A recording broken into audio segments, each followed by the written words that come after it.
Okay guys, welcome back na naman sa aking YouTube channel. No? So bukas patch note kay Nightcrow starting yan ng 7 AM ng umaga hanggang 9:20 AM ng umaga pa rin. So ano ba yung mga main updates? Siyempre unang-una dyan, 10 new events will be introduced. Pangalawa, World Dungeon Hunting Area difficulty will be adjusted. So guys, palalakasin na yun sa World Dungeon. Kung dati 658 yung pinakamahina, ngayon, gagawin ng 61 yan. Sa upper 64, magiging 67. Tama? So, yun. Siguro ganun yung magiging adjusted nito. So, yung pangatlo, Season 4 ng Tower of Trials will commence. So, regarding dito, pwede kayo mag-Tower of Trial ngayon. Tapos, bukas, reset yan ng after update.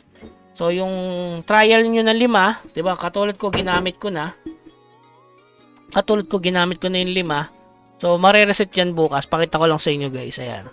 0 na yung count natin. So, binili ko ng Piece of the Sky. Tapos yung yung pang-apat, Nightcrow Gear. So, regarding daw dito, pwede mo na daw malak yung enchant kaso may bayad daw na diamond. Okay, so baka mabago yon guys, no? Siyempre, marami na naman magre-reklamo regarding doon. So, sana stats na lang yung ibigay nila dito since nilagay naman improve. So, additional stats sana. So, dako na tayo dito sa 10 new events will be introduced. So, una-una dyan, itong Vanish Kingdom of Appius. So, same lang na mechanics to katulad dati doon sa Legendary Glider kung naabutan nyo, no? Kung nakakakuha kayo ng Legendary Glider. So, ang pinakamaganda dito makukuha is itong plus 5 artifact. Sunset Mount Summon pa rin. Sunset Weapon Style. So, puro naman to guys, puro summon din. So, para sa akin, ito maganda Lustrous Element Extraction of Division. Source of Growth. So, meron ba ditong wala? Walang alloy, no? Tapos yung pangalawa naman, meron ditong plus 5 na Nightcrow Gear. Splendid pa rin. Epic. Ito, Epic Appius Mount Weapon Style, no? Ano to? Dalawa ba yan? Reward group. Second Kingdom of Appius Shiny. Ito, Vanish at saka to Shiny. So, bali dalawa pala, guys. So, may Shiny, merong Appius. So, check natin sa mission completion kasi dyan yung makukuha yung mga susi. So, ito may spell Starlight, libre. So, ayan, yung inaabangan nyo na magkaroon man lang ng sa Infuse para mabago. Tapos dito, ayan, tapusin nyo lang yung dungeon, makakuha kayo ng Philosopher Emerald Tablet.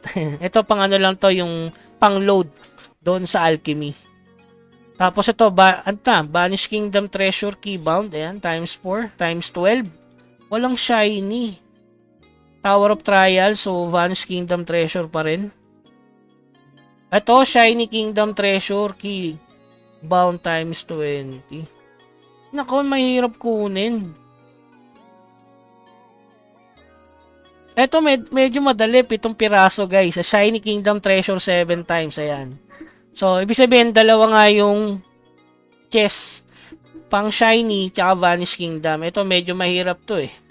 So, ito medyo madali sa akin to kasi may ipon na akong Primal Essence na 100. Transfigure the Philosopher's Stone 100 times. So, color game bukas. Tapos ito, Shiny ulit. So, ito lang. 7 lang yung makukuha ko mga bossing. So, sa daily login, ito yung huli. Check-in event. Tingnan natin kung may shiny dito. Wala. GG. So, 7 piraso. Sana makuha agad natin yung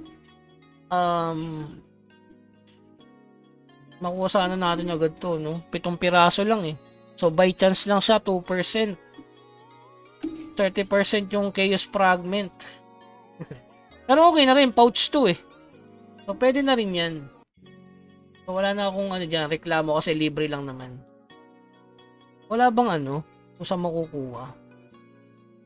Sa bagay kasi hanggang January 27 to, ibig sabihin may mga susunod pa. Tsaka yung libre everyday na 1 piraso siguro. Okay? So yun lamang guys, keep grinding. Ilan yung patch note ni Nightcrow na aasahan natin bukas. Tapos yung regarding dito sa Nightcrow Gear, kaabang-abang to. Sana lang to stats. Okay? So yun lamang guys, keep grinding hanggang sa muli. Paalam. Tapusin nyo nga pala yung boss trade ngayon kung natapos nyo kasi last day na siya ngayon. Kung hindi kayo umabot dun sa pang-umaga, huwag nyo nang asahan na matatapos nyo yan. So, bawi na lang next event.